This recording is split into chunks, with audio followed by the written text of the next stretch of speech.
ঝালকাঠির মাটি বরাবরই বিএনপির শক্তিশালী দুর্গ। তবে আগামী ত্রয়োদশ জাতীয় সংসদ নির্বাচনে এই আধিপত্য থাকবে কিনা তা নিয়ে সন্দিহান স্থানীয়রা। গুঞ্জন ছড়িয়েছে যে জামাতে ইসলামী, ইসলামী আন্দোলন সহ সমমনা দলগুলো সমন্বয় করে প্রার্থী দিবে। এটি ঘটলে ভোটের মাঠে বিএনপি প্রার্থীরা বড় চ্যালেঞ্জের মুখে পড়তে পারে বলে ধারণা করা হচ্ছে। ঝালকাঠি থেকে মোহাম্মদ নাইম হাসানের তথ্য ও ছবিতে প্রতিবেদন। জাতীয় সংসদ নির্বাচনকে ঘিরে দেশের প্রতিটি আসনের মতো ঝালকাঠি এক আসনেও বইতে শুরু করেছে নির্বাচনী আমেজ। রাজাপুর ও কাঠালিয়া এই দুই উপজেলা নিয়ে গঠিত এই আসনে মোট ভোটার সংখ্যা 2,12,008 জন। তাদের মধ্যে পুরুষ ভোটার 1,07,860 জন এবং নারী ভোটার 1,04,145 জন। এছাড়াও তৃতীয় লিঙ্গের ভোটার আছে মাত্র 3 জন। এই আসনে ইতোমধ্যে সম্ভাব্য প্রার্থীরা ছুটছেন ভোটারদের দ্বারে দ্বারে। কি হবেন এই আসনের পরবর্তী সংসদ সদস্য, এ নিয়ে সরগরম এলাকার চায়ের দোকান ও গ্রামীণ আড্ডায়। বিএনপির ঘাঁটি হিসেবে পরিচিত ঝালকাঠি এক আসন। গত বছরের 5 আগস্ট শেখ হাসিনা সরকারের পতনের পর মাঠে আওয়ামী লীগ না থাকায় আগামী নির্বাচনে এই আসনটিতে বিএনপির প্রধান প্রতিদ্বন্দ্বী জামাতে ইসলামী ও ইসলামী আন্দোলন বাংলাদেশ। যদি এই দুটি ইসলামী দলের মধ্যে জোট হয় তাহলে ভোটযুদ্ধে লড়াই হবে হাড্ডাহাড্ডি। ঝালকাঠি এক আসনে বিএনপির সম্ভাব্য প্রার্থী কমপক্ষে 8 জন। বিএনপির মনোনয়ন প্রত্যাশী হিসেবে ইতোমধ্যে মাঠে নেমেছেন একাধিক নেতা। তাদের মধ্যে রয়েছে দলের কেন্দ্রীয় নির্বাহী কমিটির ধর্ম বিষয়ক সম্পাদক রফিকুল ইসলাম জামাল, বিএনপির নিউ ইয়র্ক দক্ষিণ শাখার সভাপতি হাবিবুর রহমান সেলিম রেজা, সাবেক ছাত্রদল নেতা গোলাম আজম সৈকত, বাংলাদেশ সংবিধান সংস্কার কমিশনের সদস্য ব্যারিস্টার মঈন ফিরোজী, স্বেচ্ছাসেবক দলের কেন্দ্রীয় নেতা রফিক হাওলাদার, কর্নেল অবসরপ্রাপ্ত মুস্তাফিজুর রহমান, জাতীয়তাবাদী পেশাজীবী পরিষদের সহসভাপতি ডক্টর জাকারিয়া লিঙ্কন, জাতীয়তাবাদী গবেষণা পরিষদের প্রতিষ্ঠাতা ইঞ্জিনিয়ার AKM রেজাউল করিম এবং মিডিয়া ব্যক্তিত্ব ডক্টর ফয়জুল হক। তবে তাদের মধ্যে ডক্টর ফয়জুল হক ইতোমধ্যে নিজেকে স্বতন্ত্র প্রার্থী হিসেবে ঘোষণা করেছেন। বাকিরা সবাই বিএনপির ধানের শীষ প্রতীকে লড়ার আশা ব্যক্ত করেছেন। প্রতিদিন কেউ না কেউ মাঠে গণসংযোগ করছেন, যোগ দিচ্ছেন সামাজিক, সাংস্কৃতিক ও দলীয় অনুষ্ঠানে।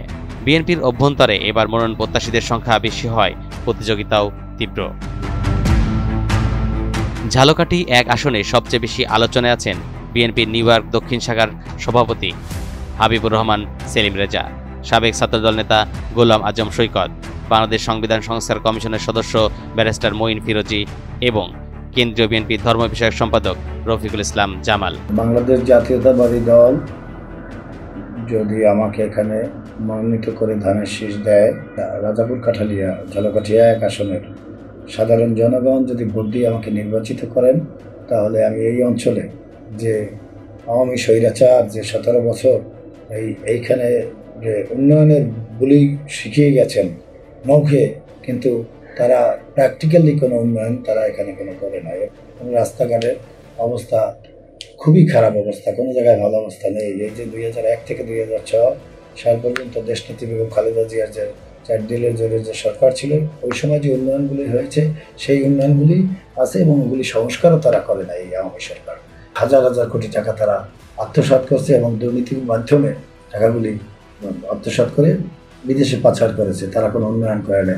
তো আমাদের দল ক্ষমতা আসলে ইনশাআল্লাহ সত্যিকারের উন্নয়ন হবে এবং বিশেষ করে রাজাপুর কাঠালিয়া ঝালকাঠি একের মানুষ উন্নয়ন বলেন, স্বাস্থ্যসেবা বলেন, শিক্ষা ব্যবস্থা বলেন, সমস্ত জায়গায় এবং দুর্নীতি বিশেষ করে এবং মাদকে, আপনারা জানেন যে বিভিন্ন জায়গায় মাদকে সয়লাভ হয়ে গেছে, ছোট ছোট বাচ্চা পোলাপান মাদকে আসক্ত।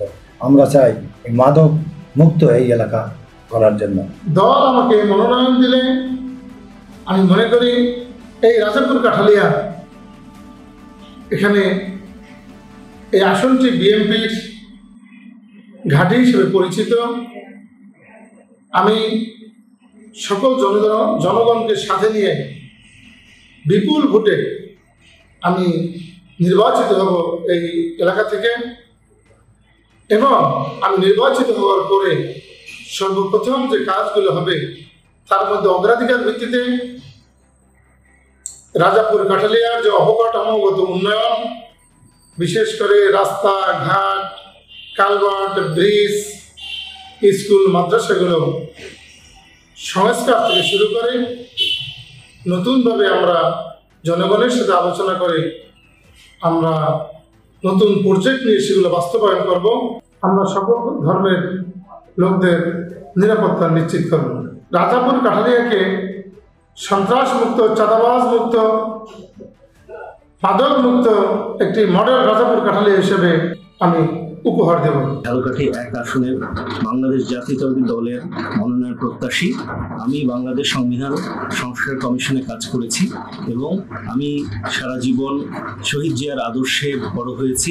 আমি রাজাপুর কাঠালিয়াতে আগামী দিনের তারুণ্যদীপ্ত একটি নেতৃত্ব বাংলাদেশ জাতীয়তাবাদী দল উপহার দেবে, সেই মর্মে কাজ করার জন্য দৃঢ় প্রত্যয় নিয়ে এগিয়ে চলেছি।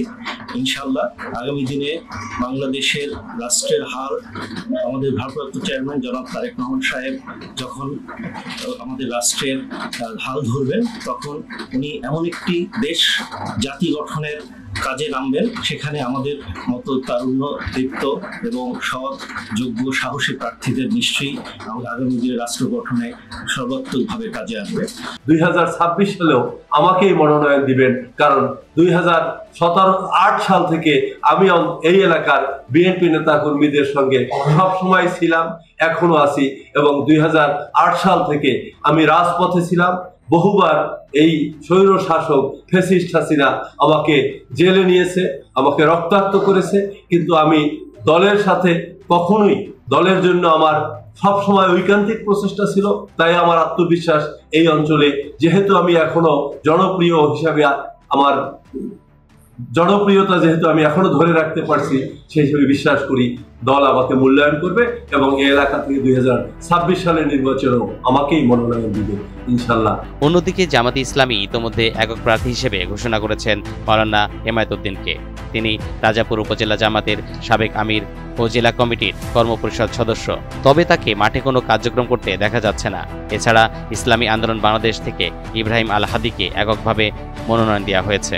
ইসলামী আন্দোলন বাংলাদেশের আমির হযরত পীর সাহেবুদ্দিন চরমনাই ঝালকাঠি 1 রাজাপুর কাঠালিয়া আসনে ইতিমধ্যে আমাকে হাত পাকা মার্কার পক্ষ থেকে নির্বাচনের জন্য আমাকে নমিনেশন দিয়েছেন। নির্বাচন করার জন্য ইনশাআল্লাহ ইতিমধ্যে মাঠ পর্যায়ে কার্যক্রম শুরু করেছি। সেই ধারাবাহিকতায় ঝালকাঠি 1 রাজাপুর কাঠালিয়া আসনের সর্বস্তরের জনগণের জন্য খেদমত করতে চাই। মূলত নেতা হওয়ার ইচ্ছা নয়, জনগণের খাদেম হওয়ার জন্যই মূলত এই পথে আসা। যদি আমি নির্বাচিত হতে পারি, ইনশাআল্লাহ মাদক, সন্ত্রাস, চাঁদাবাজ মুক্ত একটি সমাজ গড়ার জন্য, দুর্নীতিমুক্ত একটি সমাজ গড়ার জন্য ইনশাআল্লাহ জনগণকে সাথে নিয়ে, দেশপ্রেমিক জনগণকে সাথে নিয়ে ইনশাআল্লাহ আমি সর্বোচ্চ চেষ্টা করব। তবে জাতীয় নাগরিক পার্টি সহ অন্যান্য সমমনা দলগুলো এখনো কোনো প্রার্থী ঘোষণা করেনি। তবে জামাতের সঙ্গে সমন্বিতভাবে প্রার্থী দেওয়ার বিষয়ে আলোচনা চলছে বলে জানা গেছে।